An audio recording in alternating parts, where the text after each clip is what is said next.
የአማራ ፋኖ በጎጃም በአገዛዙ ጦር ላይ ከባድ ዘመቻ ጀምሯል። እነ ዘመነ ካሴ ከባድ የበቀል እርምጃ ወስደዋል። ከፍተኛ የአብይ አህመድ አዛዦቹም ተማርከዋል። የብልጽግናው ጦርም ተጨማሪ ኃይል ወደ ጎጃም ይግባልኝ ማለቱ ተሰምቷል። በዚህ በፋኖ ዘመቻ መጀመር የተደናገጠው የብአዴን ብልጽግና ካድሬ መደበቂያ ፍለጋ ላይ ናቸው ተብሏል። በሌላ በኩል ብፁዕ አቡነ አብርሃም አነጋጋሪ መልእክት አስተላልፈዋል። ሰውን በገንዘብ የሚሸጥ ትውልድ ይሁዳን ማማት አይችልም ነው ያሉት። በዝርዝር ትሰሙታላችሁ። በደብረጽዮን ገብረ ሚካኤል የሚመራው ህወሓት ፌዴራል መንግስት የትግራይ ግዛቶችን በኃይል የያዙ የታጠቁ ኃይሎችን በአስቸኳይ እንዲያስወጣ ባወጣው መግለጫ ጠይቋል። እነ ኮሎኔል ደመቀ ዘውዱ ጦርነት እየጎሰሙ ይገኛሉ በማለትም ከሷል። ሌላኛው መረጃችን ነው። የብልጽግናው መሪ አብይ አህመድ በአንድ ወቅት የልብ ወዳጅ ቀኝ እጅና መሰል መወድስ ያቀርቡለት የነበረው ለማ መገርሳን የጣሊያን መንግስት አሳልፎ እንዲሰጠው ልመና ላይ መሆኑ መዘገቡ ይታወሳል። ዛሬ በተሰማው መረጃ ደግሞ የአቶ ለማ መገርሳ በርካታ ዘመዶቻቸውን ማሰሩን ለማረጋገጥ ተችሏል። እስከ መጨረሻው ድረስ አብራችሁን ከቆያችሁ ወደ እናንተ ይደርሳል። ሰላም ጤና ይስጥልኝ። የተወደዳችሁና የተከበራችሁ በመላው ዓለም የምትገኙ የሚዲያችን ቤተሰቦች አሁን ለሰዓቱ መደመጥ ያለባቸውን በርከት ያሉ መረጃዎችን ይዘን ቀርበናል። እናንተም እስከ ዝግጅታችን ፍጻሜ አብራችሁን እንድትቆዩን በአክብሮት እየጋበዝን አሁን በቀጥታ ወደ ዝርዝር መረጃዎቹ እናልፋለን። የአብይ አህመድ ወታደር በገባበት ሁሉ አስከሬን መሆንን እየተሸነፈ መፈርጠጥን እየተንበረከከ መማረክ ልማዱ አድርጎ ቀጥሏል። ባለፈው 2 ዓመት የተካሄደው የነፍጥ ትግልም አማራነት አሸናፊነት መሆኑን በተግባር እያሳየ በድል እየገሰገሰ ነው ተብሏል። የአማራ ሕዝብ በመንግስታዊ ስርዓት የደረሰበትን ግፍና በደል ለመመከት በአዲሱ ትውልድ የተረኮሰው ህዝባዊ እምቢተኝነት የሁሉንም አማራ ተሳትፎና ድጋፍ እንደ ጉልበት ተጠቅሞ አገዛዙን እያንበረከከ በድል እያሸበረቀ በአሸናፊነት ከፍታው ላይ ይገኛል የተባለው ቢቻል እንደ ህዝብ አማራን ከምድረ ገጽ ለማጥፋት ቢያንስ ግን በባርነት አንበርክኮ ለመግዛት አስቀድሞ በከደሙለት የብአዴን ብልጽግናዎች እየታገዘ ጦር ያዘመተው ስርዓት ባልጠበቀው ሽንፈት ሀገራዊ ብቻ ሳይሆን አህጉራዊና ዓለም አቀፋዊ መዋረድ ደርሶበታል ነው ያለው ፋኖ። በሽንፈቱ ሀፍረት የማይሰማውና ባልሞት ወይ ተጋዳይ እንጥፍጣፊ እድሉን እየሞከረ ያለው የአብይ አህመድ ዙፋን ጠባቂ ኃይል በአማራ ግዛቶች በየስርቻው እየገባ እስከ ወዲያኛው እየተሸኘ ይገኛል።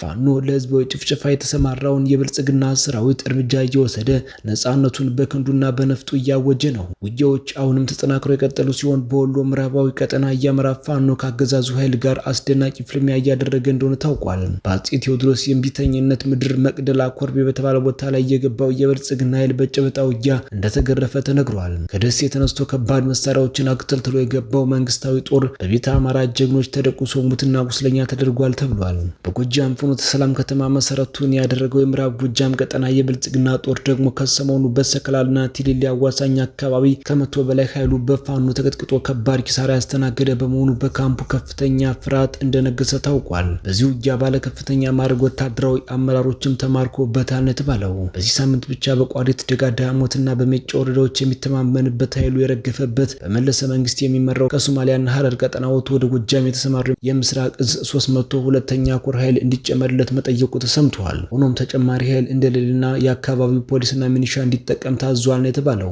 ይህን ተከትሎም የፍኖተ ሰላም ከንቲባ እንደሆነ የተነገረ ሙልጌታ አለም የተባለ ግለሰብ ለሚኒሻና ለፖሊስ አባላት መኖሪያ ቤት ለየግላቸው እንዲሰጥና በዚያ አባብሎ እንዲጠረንፍ ኃላፊነት ተሰጥቶታል። ምዕራብ ጎጃም ዞን አስተዳደር ጽሕፈት ቤት ከተማ ልማት መምሪያ መሬት መምሪያ በጋራ እንዲያስፈጽሙ መታዘዛቸውን የታወቀው።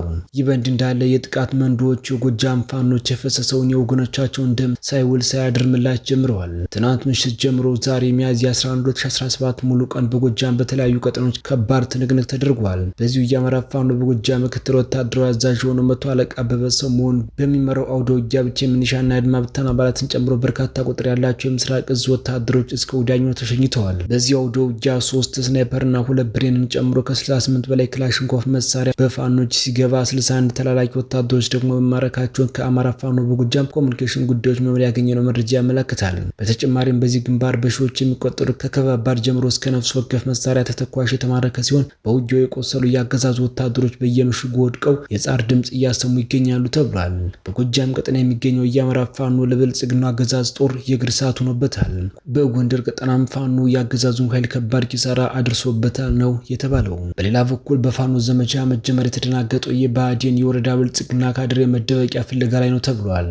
በርካታ የወረዳ የብልጽግና ኃላፊዎች ጥበቃ እንዲመደብላቸው ማመልከቻ በማስገባት ላይ ናቸውም ተብሏል። ይሁን እንጂ ሚኒሻው ስላለቀና አድማ ብተናም ስለሌለ የግድ ጥበቃ አይመደብም እንደተባሉ ታውቋል። የአማራ ፋኖ ከባድ ዘመቻውን አጠናክሮ መቀጠሉ ካድሬውን ድንጋጤ ውስጥ ከቶታል ተብሏል። ብልጽግናን ተስፋ አድርጎ ከህዝባቸው ተቃርኖ ቆመው የከረሙ አሽከሮች ጭንቀት ውስጥ መሆናቸው ለከፍተኛ አለቆቻቸው በማሳወቅ ላይ ይገኛሉ።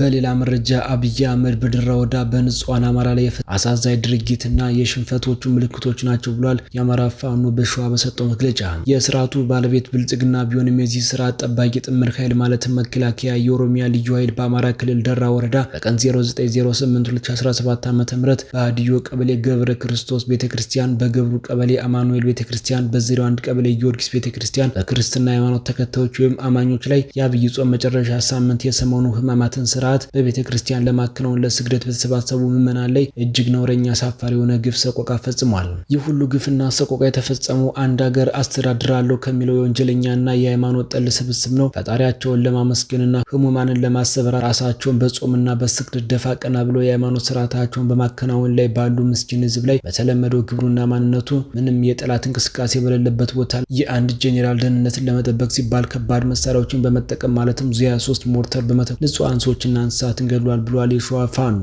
ለዚህ አሳፋሪ ድርጊት ምክንያት ያስቀመጠው እናንተ የአማራ ፋኖ አስተባባሪና ደጋፊ ናችሁ የሚል ተልካሻ ምክንያት ነው። ዳሩ ግን ምስኪን ምዕመን የእምነት ስርዓቱን በሰላማዊ መንገድ እንዳይፈጽሙና በዓለም በቤታቸው እንዳያሳልፉ እንዲሁም ከቤታቸው ወጥተው እንዲሰደዱና ህይወታቸውን ለመታደግ በር ዘግተው ሸሽተው ወደ ጫካ የተሰደዱት አካላት የግል ሀብትና ንብረታቸውን በር እየገነጠሉ ጭኖ ለመሄድ ከዛም ላግበሰበሳቸው ዘራፊ ታጣቂዎች ስንቅና በል ደሞዝ መሆኑ ነው። ይህ አልበቃ ብሎት ከጥቂት የተረፉትን የቁም እንስሳትን ጭኖ መሄዱ የአንድ ሀገር ገዢ አምባገነናዊ መንግስት የማይፈጽመው ድርጊት መሆኑ ነው። በእርግጥም የብልጽግና ስርዓት በዓለም ላይ የሌለ ስርዓት መሆኑ ሊሰመርበት ይገባል። ጦርነት የተከፈተበት የአማራ ህዝብ እንደ እምነቱ የትንሣኤን በዓል በሰላም እንዳያሳልፍ በማሰብ በሰመነ ህማማት መጀመሩና ንጹሃን ላይ መደረጉ አገዛዙ ሃይማኖት የለሽ ሃይማኖት ጠል መሆኑን ዛሬ የተጀመረ ባይሆንም በጠላትነት የፈረጃቸው ታጣቂ ኃይሎች በሰላም ተቀላቀሉ በማለት የተቀላቀሏቸውን ኃይሎች ጥምር ኃይል በማለት ሲያሰማራ የኦሮሚያ ክልል ልዩ ኃይልን በዚህ ጦርነት ማሳተፍ ህግ አልባ ስርዓት መሆኑን ማናቸውም ሰው ነኝ የሚል ሊሞግት ይገባል።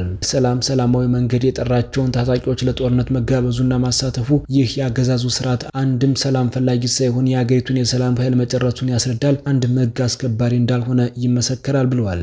አፈቀላጤው አገዛዙ ብዙዎችን እያታለለ ለመስዋዕትነት ቢያደርጋቸውም ቀሪው እኛን ለሚሰሙንና ለሚያደምጡን ለአድማጭ ተከታዮቹ ነገሮችን በጥሞና በማየት መሬት ላይ ያለውን ሀቅ በመረዳት ከመጠቀሚያነት ራሱን በማግለል የህዝብን ጥያቄ በመረዳት እንባና ደማቸውን ከማፍሰስ እንባን ለማበስ ሰላማቸውን ለማረጋገጥ አገዛዙን በመቃወም የህዝባችሁን ህልውና ተጠብቁ ዘንድ ትግሉንም ትቀላቀሉ ስንል መልእክታችንን እናስተላልፋለን ብሏል። የአማራ ፋኖ በሸዋ በሰጠው መግለጫ መረጃዎቻችን ሲቀጥሉ አገዛዙ የኦሮሚያ ክልል የቀድሞ ፕሬዝዳንትና የመከላከያ ሚኒስትር የነበሩት የአቶ ለማ መገርሳ በርካታ ዘመዶቻቸውን ማሰሩን አረጋግጫለሁ ሲል ጀዋር መሐመድ አስታውቋል። ከታሰሩት መካከል ወንድማቸው አቶ ደረጀ መገርሳ እንደሚገኝበትም ጀዋር ገልጿል።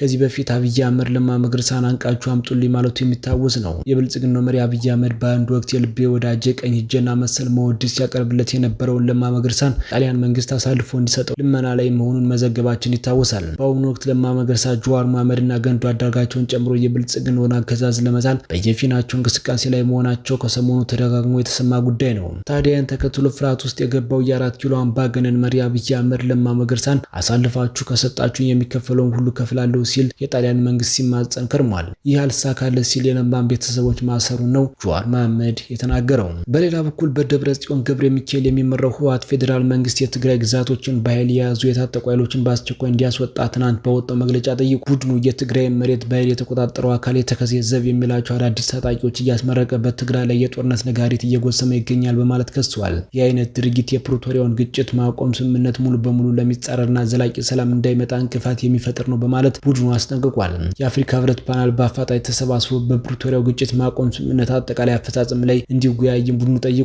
ስምምነቱ ሙሉ በሙሉ ተግባራዊ ባለመሆኑ የህዝብ ሞት፣ ስቃይና ሰቆቃ እንደቀጠለ ይገኛል ብለዋል። የፕሪቶሪያው ስምምነት ባለፉት 2 ዓመታት ለትግራይ ህዝብ ትርጉም ያለው ለውጥ አላመጣም ያለው ፓርቲው የታጠቁ ኃይሎች በኃይል የያዟቸው የትግራይ ግዛቶች አሁንም ወገኖቻችን እየተገደሉ፣ እየተፈናቀሉ፣ እየታሰሩና እየተሰቃዩ ይገኛሉ ብለዋል። በመጨረሻም ሰውን ለገንዘብ የሚሸጥ ትውልድ ይሁዳን ማመት አይችልም አሉ ብፁዕ አቡነ አብርሃም። በበዓሉ ላይ ትምህርተ ወንጌል የሰጡት በኢትዮጵያ ኦርቶዶክስ ተዋሕዶ ቤተክርስቲያን የጠቅላይ ቤተ ክህነት ዋና ስራ አስኪያጅ የባህር ዳርና የሰሜን ጎጃም አህጉረ ስብከት ሊቀ ጳጳስ አቡነ አብርሃም በበዓለ ስቅለት የማይሞተው የሞተበት በሞቱት ሞትን የገደለበት ለሰው ልጆች ነጻነትን ያወጀበት የታሰሩት የተፈቱበት የራቁ የቀረቡበት የሰው ልጅ ጥንተ ጠላት ዲያብሎስ የታሰረበትና የወደቀበት ነው ብለዋል። ሰዎች ለገንዘብ ሲገዙ የማያደርጉት የለም ያሉት ብፁዕነታቸው ጻድቁንም ያስገድላሉ፣ ንጹህ ደም ያፈሳሉ ነው ያሉት። ሰዎች ለእግዚአብሔር ሲገዙ ፍቅርንና ርኅራኄን ገንዘባቸው ያደርጋሉ ብለዋል። ባላቸው የተቸገረን ይረዱበት፣ የሌላም አይመኙም። በተሰጣቸውና ባላቸው ይጠቀሙበታል፣ የተራበውን ይመግቡበታል፣ የተራቆተውን ያለብሱታል ነው ያሉት። ይሁዳ ከገንዘብ ፍቅሩ የተነሳ ጌታውን አሳልፎ መስጠቱን ገልጸዋል። ይሁዳ ጌታውን አሳልፎ ከሰጠ በኋላ ተጸጽቶ ንጹሐን አሳልፌ ሰጥቻለሁ በድያለሁ ብሏል ያሉት ብፁዕነታቸው ጊዜ ከረፈደ በኋላ ጸጸት መልካም አይደለም ብለዋል። የተወደዳችሁና የተከበራችሁ በመላው ዓለም የምትገኙ የሚዲያችን ቤተሰቦች ለሰዓቱ ያዝናቸው መረጃዎች እነዚህን ይመስሉ ነበር። እናንተም እስከ ዝግጅታችን ፍጻሜ አብራችሁን ስለቆያችሁ ምስጋናችን ከልብ ነው። በሌላ አዳዲስና ወቅታዊ መረጃ እስከምንገናኝ በያላችሁበት ሁሉ ሰላሙን ተመኘን። ጤና ይስጥልን።